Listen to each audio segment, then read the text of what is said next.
নমস্কার everyone, I am সৃষ্ট Sen.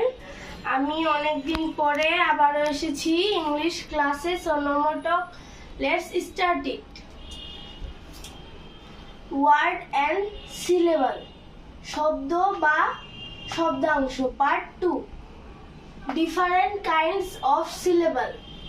Monosyllable, এক পদাংশ শব্দ। যে ওয়ার্ড এ একটি মাত্র অংশ থাকে তাকে মনোসিলেবল বা এক পদাংশ শব্দ বলে, যেমন বুক, পেন, ক্যাট। ডাইসিলেবল, দ্বি পদাংশ যুক্ত শব্দ। যে ওয়ার্ড এ দুটি অংশ থাকে তাকে ডাইসিলেবল বলে বা দ্বি পদাংশ যুক্ত শব্দ বলে, যেমন sister, sister, FAR plus MER, farmer. Trisyllable, তিন পদাংশ যুক্ত শব্দ।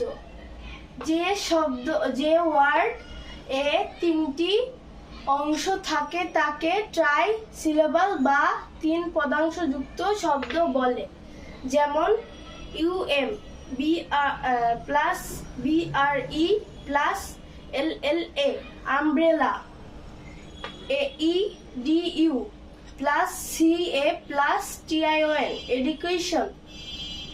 পলিসিলেবল, বহু পদাংশ যুক্ত শব্দ। যে ওয়ার্ড এ তিনের অধিক অংশ থাকে তাকে পলিসিলেবল বা বহু পদাংশ শব্দ বলে, যেমন UMI plus VER plus SI plus TY, university.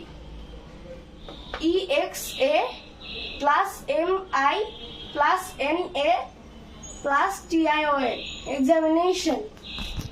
মনো অর্থ মনে রাখবেন।